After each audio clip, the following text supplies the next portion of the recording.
दोस्तों नमस्कार, आप देख रहे हैं स्पीक जी न्यूज। दोस्तों आज मैं प्रयागराज में हूं और प्रयागराज में लेकर आया हूं प्रयागराज के प्रतिष्ठित कवि आर.के. सिंह को आपसे रूबरू कराने लाया हूं। आइए जानते हैं आर.के. सिंह के बारे में। सर नमस्कार। नमस्ते। नमस्ते सर, कुछ हमारे व्यूवर को बताइए पहले अपने बारे में।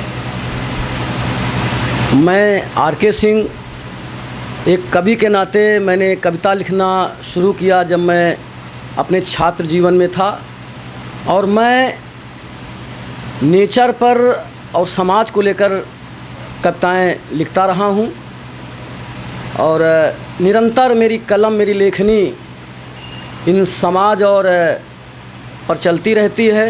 जो मुद्दे मुझे मिलते हैं मैं उनको लिखता रहता हूं, और आज मैं इन्हीं पर कुछ चंद लाइनें, कुछ छंदों को जो है आपके सामने प्रस्तुत करूंगा। तो सर ये बताइए, सबसे पहले हमारे व्यूवर को ये बताइए कि कविता लिखने की शुरुआत आपने कहाँ से की? जब मैं खुद एक इंटर का छात्र था, उस उम्र से मेरी लेखनी में माता सरस्वती की कृपा थी। मैंने लिखना शुरू किया और मेरी प्रथम कविता नेचर पर थी। मैंने पौधों, वृक्षों को, इस वर्तमान समाज में, वर्तमान वायुमंडल, जीवमंडल में पौधों का बहुत बड़ा रोल होता है जो हमें प्राणवायु, ऑक्सीजन देते हैं। वहीं से मेरी लेखनी की शुरुआत हुई। तो सिर्फ कविता ही लिखते हैं या गद्य, गजल ये सब भी लिखते हैं? हाँ, कुछ चंद गज़लें भी हो जाती हैं, तुकांत और अतुकांत कविताएं भी हो जाती हैं, और जो भी मुझे मुद्दे मिले मैं उनको लिखना हूँ, अपनी लेखनी से शुरुआत कर देता हूँ। तो हमारे व्यूवर को सबसे पहले क्या सुनाना चाहेंगे?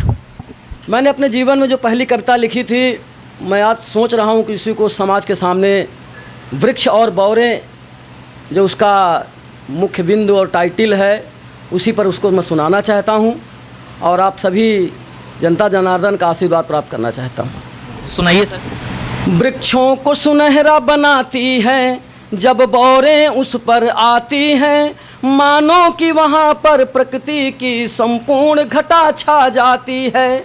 वृक्षों को सुनहरा बनाती हैं जब बौरें उस पर आती हैं, तर तो ऐसे सज जाते हैं जैसे कि परियां सजती हैं।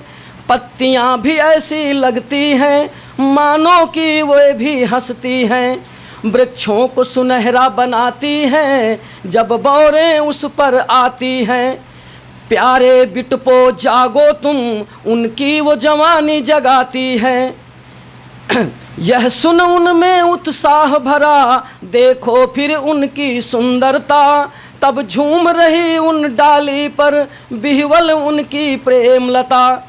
जब वृक्ष बौर से ढक जाते हैं तब भौरे भी मर्राते हैं, मानो हीरे की चोटी है तब ऐसे ये भी लगते हैं। कुछ दिनों बाद उन पर देखो, मानो हीरे गिर जाते हैं। हीरे की जगह अब हरे हरे उन पर फल लग जाते हैं। तरु की डालें झुक जाती हैं, और जब फल और बड़े हो जाते हैं, सबके सामने झुक करके मानो अभिनंदन करते हैं। सबको मनमोहक छाया से सबको ठंडक पहुँचाते हैं। इससे यह शिक्षा मिलती है, मानव समान सब होते हैं। इसी तरह मानव समाज को सबको समान समझना है। ऊंच नीच का भेद मिटाकर करण इसका अभाव करना है। धन्यवाद। जय हिंद, जय भारत। दोस्तों सबसे पहले शुरुआत हमारे सर ने की है प्रकृति से, और हम सब जानते हैं प्रकृति में कितना ग्लोबल वार्मिंग को लेकर आजकल हमारे गवर्नमेंट, हमारी सरकारें कर रही हैं। तो शुरुआत बड़ी अच्छी हुई है और हमें लगती है कि आगे भी काफ़ी अच्छा हम लोगों को सुनने को मिलेगा। तो सर आपकी कविता ज़्यादातर किस विषय पर होती है? किस विषय को आप फोकस करते हैं?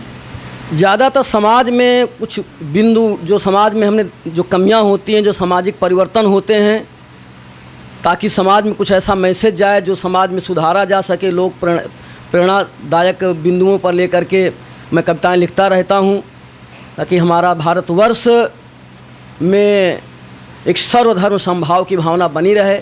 मुद्दों को चिन्हित करके मैं उन पर कविताएं लिखता रहता हूं। तो सुना है कवि और जो कविता लिखते हैं वो अधिकतर वियोग में लिखते हैं, किसी प्रेमिका के वियोग में लिखते हैं या फिर किसी समाज से वियोग होता है तो उनको लिखते हैं, कभी राजनीति से वियोग हो जाता है तो उससे लिखते हैं। तो आपका कुछ ऐसा रहा है कभी? ऐसा तो कोई बिंदु नहीं रहा कि मैं किसी वियोग में, हाँ ये कहा जरूर जाता है कि वियोगी होगा पहला कवि, आह से उपजा होगा गान, सिमट कर आंखों में चुपचाप कभी कविता होगी अनजान। तो ठीक है, मुझे इस समाज में जो कमियां हैं मेरा वही वियोग समझ लीजिए। मैं उसी मुद्दे को लेकर के कि ये कष्ट है समाज का, ये ठीक हो, उन्हीं पर लेकर मैं कविताएं लिखता रहता हूँ। और जो भी बिंदु होते हैं, मैंने माघ पर कविता लिखी, माघी संगम पर कविता लिखी, मैंने कुछ विद्यालय और बच्चों के बारे में कविताएं लिखी। इस प्रकार से मेरी लेखनी में जो भी समाज में नए नए मुद्दे आते हैं मैं उनको लिखता रहता हूँ। सर हमारे व्यूवर को अभी क्या सुनाएंगे, कुछ महफिल पे या फिर कुछ समाज पे क्या सुनाएंगे? कुछ मैं सोच रहा हूँ कुछ आज के वर्तमान पीढ़ी के जो बच्चे हैं, आने वाले समय में कंपटीशन इतना तेज़ हो रहा है, बच्चों को मेहनत करके पढ़ना चाहिए और सारे विषयों का ज्ञान प्राप्त होना चाहिए। विद्यालय, प्राथमिक पाठशाला से लेकर के कॉलेज और इन डिग्री कॉलेज, यूनिवर्सिटी तक जा कर के वो अच्छा खासा अपनी तैयारी कर सकें। जीवन में सभी विषयों का बड़ा महत्व होता है और इसी पर मैं चंद लाइनें आपके सामने प्रस्तुत कर रहा हूँ। इन्हें आप सुनने का कष्ट करें और जो गलतियाँ उन्हें आप देखें। बिस्मिल्लाह करिए सर। कोई कॉलेज समझता है, कोई स्कूल कहता है, मगर मैं तो इसे विद्या का एक मंदिर समझता हूँ। कोई कॉलेज समझता है, कोई स्कूल कहता है, मगर मैं तो इसे विद्या का एक मंदिर समझता हूँ। कोई आचार्य कहता है, कोई गुरुवर समझता है, कोई आचार्य कहता है, कोई गुरुवर समझता है, मगर बच्चे सभी अच्छे ईश्वर से बढ़कर समझते हैं। आजकल समाज में नकल का बड़ा बोलबाला हो गया, मगर नकल से कोई काम चलने वाला नहीं है। मेहनत करनी पड़ेगी, लोगों को पढ़ना पड़ेगा, आगे बढ़ना पड़ेगा। इसीलिए एक मैसेज है समाज के इन बच्चों पर, उन्हें सुने। जो नकल से पास होते हैं, जो नकल से पास होते हैं तो उनका कल नहीं होता। अकल से पास होते हैं, जमाना उनका होता है। अकल से पास होते हैं, जमाना उनका होता है। तभी माता पिता गुरुवर और कॉलेज का नाम होता है। तभी उसका दोबारा इस जगत में नाम होता है। क्योंकि बच्चा एक बार अपनी माँ के गर्भ से पैदा होता है, दूसरी बार जब वह बच्चा किसी कंपटीशन को निकाल करके समाज में अच्छे पद पर पहुंचता है, तब उसे दुनिया देखती है कि हाँ समाज में कोई एक नया बालक, एक नया व्यक्ति समाज में आया है, और तब उसका एक दूसरा जन्म हुआ करता है। और इन सारी बातों को तभी वो धन्य कर सकता है जब उसे सारे विषयों का ज्ञान होगा। सारे विषय महत्वपूर्ण होते हैं और सभी विषयों को पढ़ना पड़ेगा। ये हमारी चाहे हिंदी हो, चाहे इंग्लिश हो, चाहे गणित हो, या बायोलॉजी हो, फिजिक्स हो, केमिस्ट्री हो, या सोशल हो, सारे विषयों का नॉलेज कंपटीशन में हर विषय में ज़रूरी होता है। उन्हीं पर मैंने कुछ चंद लाइनें लिखी हैं, उन्हें आप सुने। ये हिंदी है बड़ी प्यारी, ये हिंदी है बड़ी प्यारी, हमारी मातृभाषा है। ये दोहे छंद कविता में पिरोई एक भाषा है। ये दोहे छंद कविता में पिरोई एक भाषा है इंग्लिश का बड़ा जलवा, मगर ये तो विदेशी है। इंग्लिश ज़रूर हमारी विदेशी भाषा है, मगर आपको समाज में और दुनिया में कहीं जाना है, बिना इंग्लिश के काम चलने वाला नहीं है। इसलिए इसे दूसरी भाषा ना समझ करके इसे अपनी पड़ोसी की भाषा समझनी चाहिए। है इंग्लिश का बड़ा जलवा, मगर ये तो विदेशी है। अगर रहना है दुनिया में, अगर रहना है दुनिया में, तो मानो यह पड़ोसी है। गणित के सूत्र से सारे सवालों को लगाना है। गणित के सूत्र से सारे सवालों को लगाना है। बायो के चित्र से सबको, बायो के चित्र से सबको तो उत्तर को सजाना है। फिजिक्स में डेरिवेशन है, फिजिक्स में डेरिवेशन है, सवालों का भी अंकन है। फिजिक्स में डेरिवेशन है, सवालों का भी अंकन है। केमिस्ट्री में रिएक्शन है, तभी तो सारा एक्शन है। केमिस्ट्री में रिएक्शन है, तभी तो सारा एक्शन है। ये सोशल है, बड़ी सोशल। सामाजिक विज्ञान हमें सामाजिकता ज्ञान देती है, समाज में कैसे रहना है। ये सोशल है, बड़ी सोशल, हमें सोशल बनाती है। सामाजिकता निभानी है, ये सारा ज्ञान देती है, ये सारा ज्ञान देती है। सभी विषयों का नॉलेज तो ज़रूरी है ज़माने में, सभी विषयों का नॉलेज तो ज़रूरी है ज़माने में। नहीं तो मुश्किलें आएंगी सारे कंपटीशन में, नहीं तो मुश्किलें आएंगी सारे कंपटीशन में। और इस प्रकार से मैंने कुछ लाइनों में इस समाज के सारे युवा वर्ग को, छात्रों को बताने का प्रयास किया है कि वे सारे विषयों पर ध्यान दें और अपने जीवन को अपने कंपटीशन में आगे आकर के निरंतर अपने जीवन का भविष्य सुधार का प्रयास करें। बहुत बढ़िया सर, बहुत बढ़िया आपने सुनाया। तो सर, कविता से पेट नहीं भरता, कविता आपके अंदर की भावना है, पेट नहीं भर सकती, लेकिन आप अपने पेट के लिए और अपने व्यवसाय के लिए क्या करते हैं सर, अपना थोड़ा सा हमें बताएंगे? मैं क्योंकि दरअसल समाज में क्योंकि पेट में तौलिया बांध के, पेट पे रुमाल बांध के कविता नहीं लिखी जा सकती। आपको अपने पेट के लिए सर कुछ तो करते होंगे? जी हाँ, मैं एक इंटर कॉलेज, बाल विकास इंटर कॉलेज नैनी प्रयागराज में स्थित है, वहाँ पर मैं एक जीव विज्ञान प्रवक्ता के रूप में अध्यापन कार्य कर रहा हूँ। और वहाँ पर भी मैं अपने बच्चों को जीव विज्ञान के माध्यम से, जीव विज्ञान को दर्शन धर्म के माध्यम से जोड़ करके मैं अध्यापन कार्य करता हूँ। तो पढ़ाने में, अध्यापन कार्य करने में बड़ा मुझे मज़ा आता है। और मैं अपने, कहा जाए जैसे आपने कहा कि पेट में ज़रूर कुछ ना कुछ भोज्य पदार्थ जाने चाहिए, और इस प्रकार से धन अर्जन करके जो है मैं अपने परिवार का पालन पोषण करता हूँ। तो सर, आपके जीवन में सबसे बेहतरीन कविता या गज़ल है कोई आपके पास जो आपने लिखी हो आपके? क्योंकि आपने जो अभी सुनाया, थोड़ा सा मुझे लगता है टोन ये कुमार विश्वास से आप प्रेरित हैं, मुझे जहाँ तक लगता है। दरअसल कुमार विश्वास भी अपने जीवन में एक अध्यापन कार्य से जुड़े हुए थे, और उन्होंने भी संभवतः जो मैंने जाना है, क्योंकि अक्सर वो अपने मंचों पर 17 वर्षों तक उन्होंने जो है अध्यापन कार्य किया था।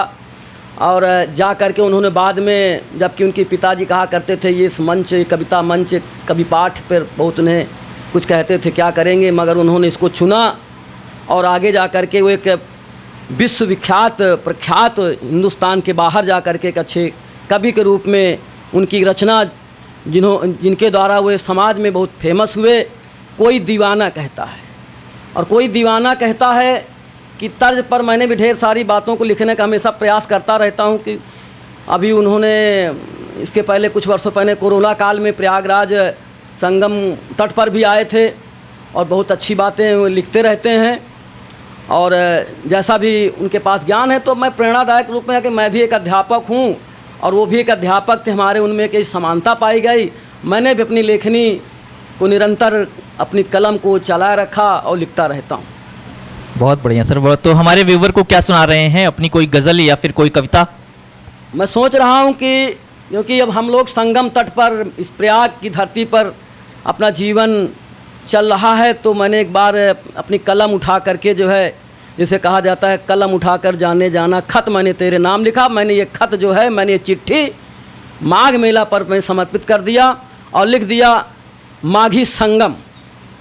बहुत बढ़िया सर, चलिए सुनाइए। मैंने देखा कि माघी संगम में क्या क्या चीज़ें हमें दिखाई देती हैं, उसी पर मैंने ये रचना लिखी, और जो सारा चित्रण होता है वही मैंने लिखने का प्रयास किया है। दोस्तों आप लोग को बता दूं, माघ जो हमारे प्रयागराज में माघ संगम में माघ मेला लगता है, जो कि जनवरी खिचड़ी से शुरू होता है और बसंत पंचमी तक रहता है। तो ये 1 महीने का मेला होता है। यहाँ पे लोग कलब्बास करते हैं और उन्हीं कलब्बास को लेकर हमारे सर ने कुछ लिखा है जो आपके सामने प्रस्तुत करने जा रहे हैं। सुनिए। बहुत देखा मेला, बहुत देखा मेला, पर ऐसन न देखा। ये ठेठ देहाती भाषा, अवधी भाषा या ब्रज भाषा, जहाँ के सारे शब्द मिले हैं, बुंदेलखंड जो भी लैंग्वेज इसमें है, इसे आप थोड़ा समझने के कुछ ऐसे शब्द आएंगे जो आप सुनते भी होंगे समाज में। हो सकता है आपको कहीं दिक्कत जाए, मगर ये अवधी, ब्रज, बुंदेलखंडी जो भी लैंग्वेज हमारी है उस पर आप सुनने का प्रयास करेंगे। कुछ ऐसे शब्द आएंगे। बहुत देखा मेला पर ऐसन न देखा, ये मेला नहीं है ये भक्ति करेला, ये मेला नहीं है ये भक्ति करेला। यहाँ बिन बुलाए चलियावत गुरु चेला, यहाँ है बना शान अकबर किला, यहाँ है बना शान अकबर किला। यही है महत्ता भई प्रयाग कुंभ मेला, देश के कोने से विदेश के कोने से चले आए योगी रमाने को धुन लीन भक्ति में सब ही, नहीं कोई रोने गा रहे हैं सभी राम धुन श्याम धुन, बज रहे हैं तराने राम गुण। लोग आते हैं गांव से, शहर से, बैठते हैं उस संगम तट, माँ गंगा यमुना सरस्वती के बीच में, उस रेत में। कितना अच्छा लगता है। गद्दे सोफ़ा सब बेकार लगते हैं, वहीं पर लोग अपने आप को सुकून पाते हैं।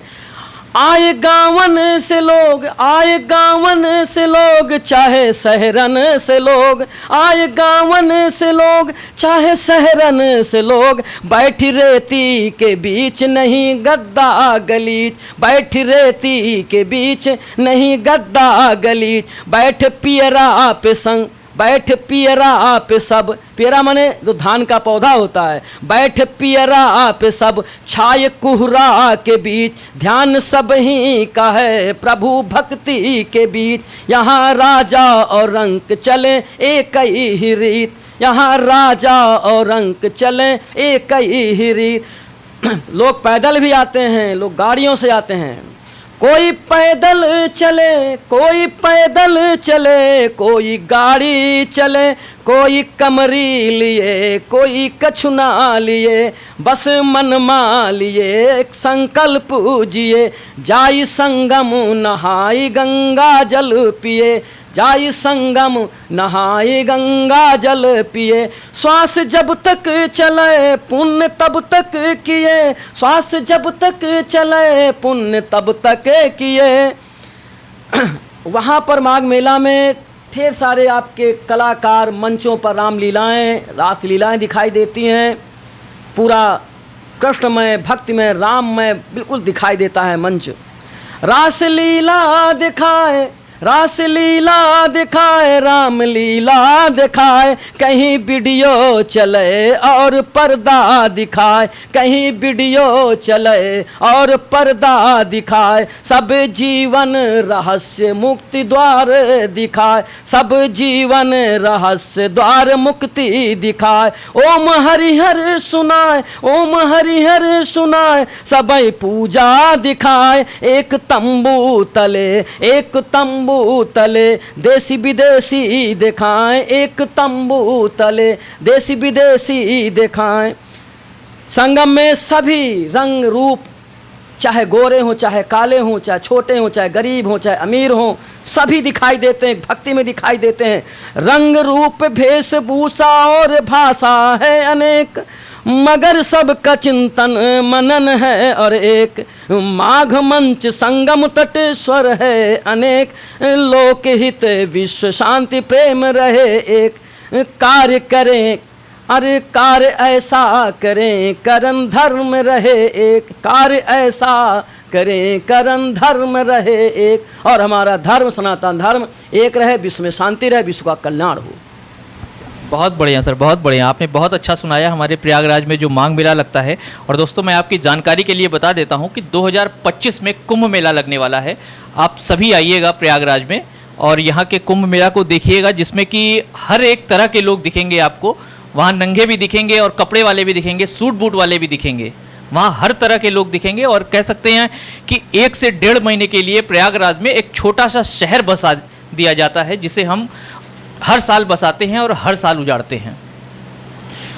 तो सर, हम आपकी कोई ऐसी फील्ड भी है या कोई स्पेशलाइजेशन है, जैसे राजनीति, समाज या हास्य व्यंग, कुछ ऐसा आपके स्पेशलाइजेशन है किसी चीज़ में? राजनीति तो बहुत अच्छी चीज़ है, मगर राजनीति में थोड़ा राज रह गया है, नीतियाँ कम उजागर होती हैं। और कभी कभी मुझे इस समाज पर भी जो है जो बदलाव आए हुए हैं, इन पर भी मैं कविताएं लिखता रहता हूं। और तो राजनीति में है सर कुछ आपके पास, सुनाइए ज़रा, ताकि हमारे नेताओं की आंखें जो हैं वो तो खुलें। समाज में बड़ा बदलाव आ चुका है। समाज में बदलाव ये आया है कि अपने स्वार्थ के लिए जो है मानव समाज इतना बदल चुका है, जिसके लिए मैंने अपनी कलम से कुछ ऐसे चंद लाइनें लिखी हैं। और एक अतुकांत कविता है, मगर समाज को एक मैसेज जाता है कि हमें ऐसा नहीं करना चाहिए। समाज हमारा एक परिवार है, हमारा देश, हमारे देश की एक, भारतवर्ष की एक पहले से एक बड़ी विशेषता रही कि हमारा भारतवर्ष एक है, हम सभी एक परिवार के सदस्य हैं। मगर जो बदलाव आया उस पर मैंने आज के समाज पर एक मैंने चंद लाइनें मिसरे और छंद 2 लाइनें लिखी, उसको सुनने और हमें आशीर्वाद प्रदान करें। नीतियों, कुरीतियों, राजनीतियों से आज का समाज दूषित है, पूंजीपतियों से। जो सच है लोग स्वीकार करें या ना स्वीकार करें, मैं सबकी बात नहीं करता हूँ कि लोग अच्छे भी हैं, मगर बदलाव का परसेंटेज कुछ बहुत ज़्यादा होता है। नीतियों, कुरीतियों, राजनीतियों से आज का समाज दूषित है, पूंजीपतियों से। नीति ने समाज को, कुरीति ने रिवाज को, राजनीतियों ने स्वराज को, पूंजीपतियों ने आवाज़ को, न देखा किसी ने देश को। व्यापार सा मचा हुआ इस अंधयुग समाज में, अरमा भी रो रहे जनता की आवाज़ में, अरमा भी रो रहे जनता की आवाज़ में। पड़ोसी एक दूसरे के दुश्मन बने बैठे हैं, वह हमसे आगे कैसे इस वजह दुखी बैठे हैं। न देखा किसी ने प्यार को। इंसान यदि अपने को खुश नसीब समझते हैं तो पास के पड़ोसी से दुख में बदलते हैं। किसी की बनी इज्जत पर आरोप लगा देते हैं, मतलब के लिए साथ में फिर साथ छोड़ देते हैं। न देखा किसी ने ईमान धर्म को। हमें अपने समाज को, स्वराज को आगे बढ़ाना है, करन इस भूलोक को, इंसान को नेक बनाना है। जय हिंद। सर, बहुत अच्छा सुनाया आपने, बहुत ही अच्छा था। ये हमारे नेताओं को ये सुन के उनकी आंखें तो खुले कम से कम कि वो कर क्या रहे हैं। तो सर, हम और आप रहते हैं प्रयागराज में, यहाँ गंगा जमुना तहजीब है, तो हमारे गंगा जमुना की तहजीब में कुछ है आपके पास? मैंने कहा कि मैं समाज पर ज़्यादा लिखता रहता हूँ। बहुत बढ़िया, बहुत। और परिवर्तन क्या क्या हुआ, प्रेम में कमी, सभी लोग जानते हैं कि समाज में प्यार कम हो गया है, और हम चाहते हैं वो पुराने दिन कोई लौटा दे, मेरे बीते हुए दिन। वो बीते हुए दिन समाज में आ जाएं। आज लोगों के पास बहुत अपार संपत्ति है, मगर प्रेम की कमी हो गई है। तो बदलाव क्या क्या आया, उसी पर मैंने चंद लाइनें लिखी हैं, उन्हें आप सुनने का प्रयास करें और सोचें कि हाँ, ये बात कहाँ तक सच है। परिवर्तन। कच्चे मकान जब थे, कच्चे मकान जब थे, बड़ा प्यार तब था। कच्चे मकान जब थे, बड़ा प्यार तब था। पक्के मकानों में वो प्यार होता नहीं। पक्के मकानों में अब वो प्यार होता नहीं। बैठते थे चौपालों में, बड़ा प्यार तब था।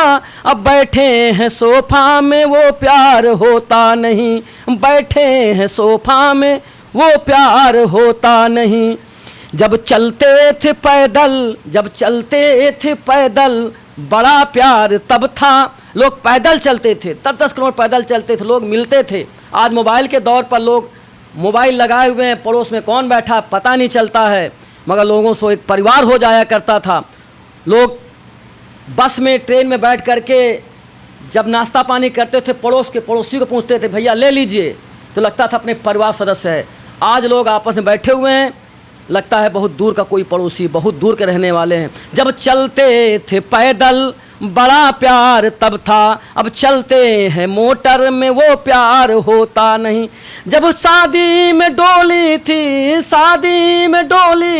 बड़ा प्यार तब था, शादी में डोली थी बड़ा प्यार तब था, अब इंडिका बिलोरो में वो प्यार होता नहीं, अब इंडिका बोलेरो में वो प्यार होता नहीं।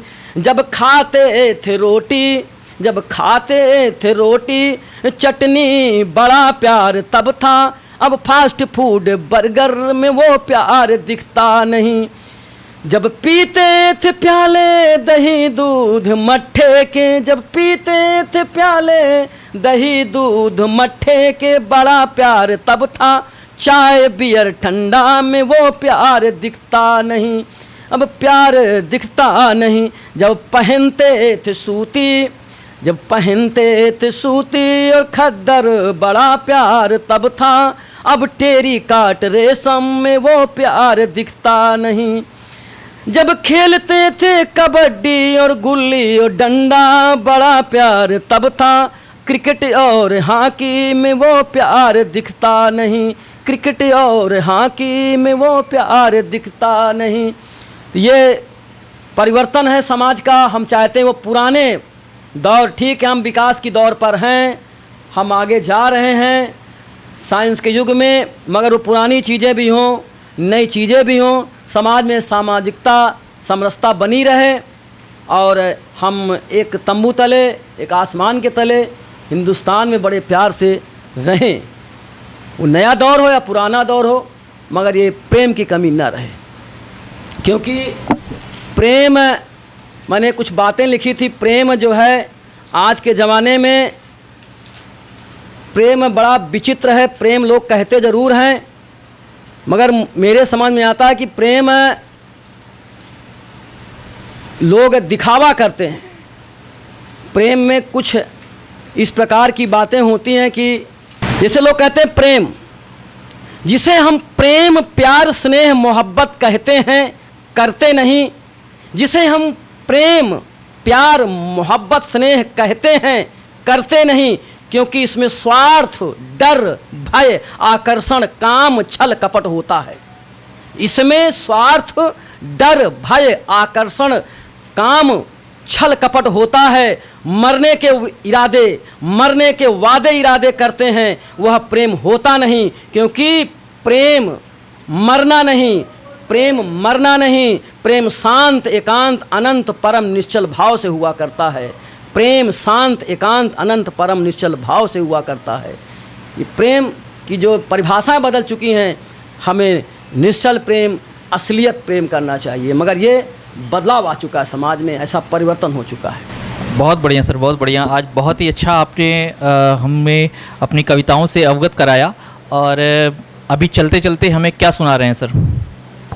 एक छोटी सी, मैं एक बार पढ़ा रहा था, एक छात्र ने जो है पीछे से कहा, बालक ने थोड़ा सा हंसी ठिठोली किया, उसने कहा पागल हो, डरा देते हो पागल की तरह। मैंने अपनी कलम से जो है डरा देते हो पागल की तरह रचना लिख डाली, डरा देते हो पागल की तरह। बहुत लोग कहते हैं कि डरा देते हो, अचानक कोई कुछ पीछे से कुछ कर दे तो कहते हैं डरा देते हो। मैंने कहा डरा देते हो पागल की तरह, मन में आते हो सावन की तरह। डरा देते हो पागल की तरह, मन में आते हो सावन की तरह। खुशनुमा हो यौवन की तरह, जगा जाते हो सुबह की तरह। डरा देते हो पागल की तरह, सिखा देते हो गुरुओं की तरह, सीखते हो शिष्यों की तरह। मजा देते हो मौजों की तरह, सिला देते हो दुश्मनों की तरह। हिला देते हो लहरों की तरह। दिल में जगह देते हो मक्का की तरह, सदा जलते हो दीपक की तरह। छुप जाते हो ईद की चांद की तरह, सदा बहार हो मधुवन की तरह। डरा देते हो पागल की तरह, महकते हो फूलों की तरह, गमकते हो गीतों की तरह, तड़पते हो प्रेमी युगल की तरह, लड़ते हो वीर योद्धा की तरह, मगर डरा देते हो पागल की तरह, दहाड़ते हो सिंह की तरह, गरजते हो बादल की तरह, निकलते हो सूरज की तरह, चिंतित हो चिंतक की तरह, मगर डरा देते हो पागल की तरह, डरा देते हो पागल की तरह। वाह सर, बहुत बढ़िया, डरा देते हो पागल की तरह। प्रयागराज ने बहुत सारे ऐसे कवियों और साहित्यकारों को दिया है। उन्हीं साहित्यकारों में से मैं आपके सामने एक ऐसे साहित्यकार को लेकर आया हूं जिन्हें सुनकर आपको लगेगा कि प्रयागराज वाकई यहाँ गंगा जमुना की तहजीब बसती है। यहाँ आर्यभट्ट, पंडित आर्यभट्ट जैसे साहित्यकार हुए हैं जिन्होंने प्रयागराज में आधुनिक शिक्षा, साहित्य और पत्रकारिता की शुरुआत की थी। तो सर, चलते चलते कुछ और भी सुनाना चाहेंगे? हाँ, एक अतुकांत कविता है मगर असलियत है। मैं क्योंकि समाज पे ज़्यादा लिखता हूँ, बेचारा। और इस समाज में कितने लोग बेचारे हैं, बड़ा एक मार्मिक शब्द है बेचारा। आपने अरे बहुत बेचारा है, तो मैंने कुछ कविताएं 2-4 लाइनें लिखी हैं बेचारा पर। कोई बेचारा कहता है, कोई लाचार कहता है, कोई बेचारा कहता है, कोई लाचार कहता है, मगर इनको एक नहीं सारा संसार कहता है, मगर इनको एक नहीं सारा संसार कहता है। राजनीति में कार्यकर्ता बेचारा, बिजनेस में कस्टमर बेचारा, खेती में किसान बेचारा, काम में मजदूर बेचारा, नौकरी में चपरासी बेचारा, वर्दी में होमगार्ड बेचारा, युद्ध में सैनिक बेचारा, अस्पताल में रोगी बेचारा, सफ़र में यात्री बेचारा, जेल में कैदी बेचारा, जेल में कैदी बेचारा, पशुओं में गधा बेचारा, सेमल का फूल बेचारा, कोल्हू का बैल बेचारा, मर्ज में शरीर बेचारा, दाग में चांद बेचारा, दाग में चांद बेचारा, और गम का मारा दिल बेचारा, गम का मारा दिल बेचारा। धन्यवाद। बहुत बढ़िया सर, बहुत बढ़िया, अच्छा लगा। आज आपकी कविता से हम लोग रूबरू हुए, बहुत ही बढ़िया लगा। हमारे सर जो है कुमार विश्वास को फॉलो करते हैं, तो कुछ चंद पंक्ति कुमार विश्वास के लिए सुनाइए सर। कोई दीवाना कहता है, कोई पागल समझता है, कोई दीवाना कहता है, कोई पागल समझता है, मगर धरती की बेचैनी को बस बादल समझता है। मैं तुमसे दूर कैसा हूँ, तुम मुझसे दूर कैसी हो, ये मेरा दिल समझता है या तेरा दिल समझता है, ये मेरा दिल समझता है या तेरा दिल समझता है। मोहब्बत एक एहसासों की पावन सी कहानी है, कभी कबीरा दीवाना था, कभी मीरा दीवानी है, यहाँ सब लोग कहते हैं मेरी आँखों में आंसू हैं, जो ना समझे तो पानी है, जो समझे तो वो मोती हैं। ये कुमार विश्वास जी कविता है, मुझे बहुत अच्छी लगती है, और मैं इसी प्रेरणादायक कविता से ही मैं अपनी कुछ लाइनें लिखा करता हूँ। और क्योंकि वो भी समाज पर या जैसा भी हैं तो प्रेम के कवि, मगर मैं समाज और प्रेम जैसा भी सब लिखता रहता हूँ। अब जैसे एक पुरानी लाइन थी कि मैं पल दो पल का शायर हूँ, मगर मैं अगर कह दूँ कि मैं पल दो पल का टीचर हूँ तो अच्छी बात रहेगी। मैं पल दो पल का टीचर हूँ, पल दो पल मेरी पढ़ाई है, पल दो पल मेरी हस्ती है, पल दो पल मेरी लिखाई है, पल दो पल मेरी लिखाई है। मुझसे पहले कितने टीचर आए और आकर चले गए, कुछ पाठ पढ़ा कर चले गए, कुछ पाठ लिखा कर चले गए, वो भी एक पल का हिस्सा थे, मैं भी एक पल का हिस्सा हूँ। तुम सब हमसे जुदा हो जाओगे जो आज तुम्हारा हिस्सा हूँ, कल और आएंगे कॉलेज में बेहतर अध्ययन करने वाले, मुझसे बेहतर कहने वाले, तुमसे बेहतर पढ़ने वाले। कल कोई तुमको याद करे, क्यों कोई मुझको याद करे, मशरूफ जमाना सबके लिए, क्यों वक्त अपना बर्बाद करे। मैं पल दो पल का टीचर हूँ, पल दो पल मेरी पढ़ाई है, पल दो पल मेरी हस्ती है, पल दो पल मेरी लिखाई है। जय हिंद। बहुत बढ़िया, बहुत बढ़िया। आज सर ने हम लोगों का बहुत अच्छा एंटरटेनमेंट किया और हमको तो बहुत ही अच्छा लगा। उम्मीद होगी आपको भी बहुत अच्छा लगा होगा। हमारे कमेंट बॉक्स में कमेंट कर ज़रूर बताइएगा। अगर आपकी कोई फरमाइश होगी या सर से कुछ लिखवाना होगा तो हमें ज़रूर बताइएगा। मैं सर से आग्रह करूँगा कि आपके लिए लिख के दें। और मैं हैप्पी न्यू ईयर मनाते हैं। हाँ।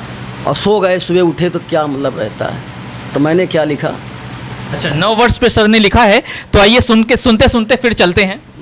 मतलब एक प्रेरणा है, मैंने दिमाग में होता है कि साल जाने वाला होता है, दिसंबर का महीना, नया कल साल आने वाला है। लोग सुबह उठते हैं और हैप्पी न्यू ईयर बोलते हैं 1 जनवरी को।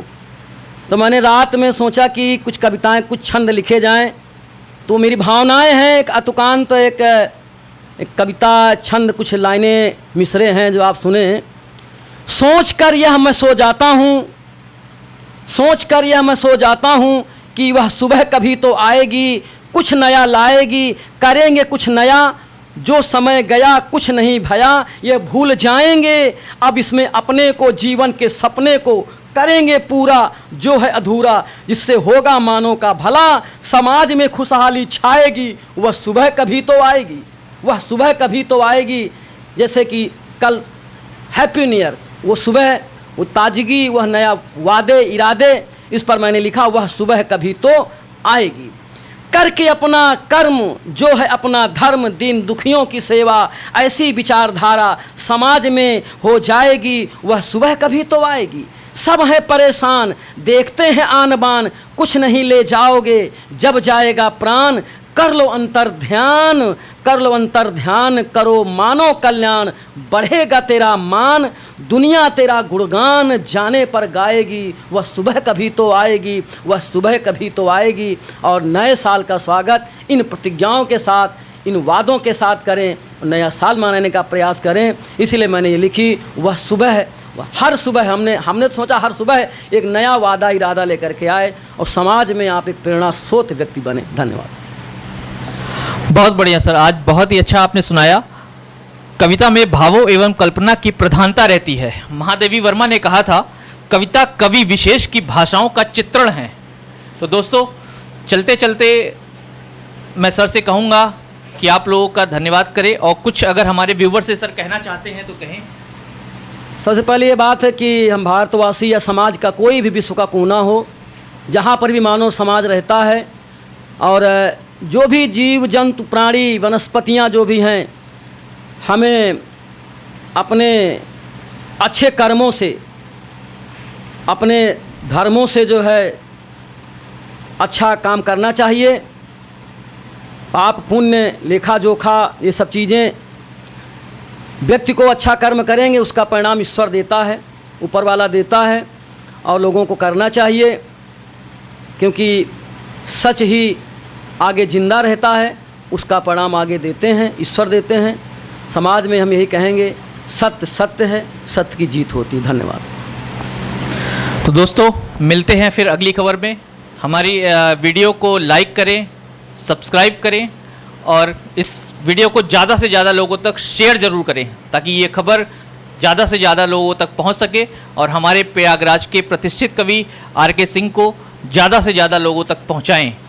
हमारी खबर पर बने रहने के लिए धन्यवाद।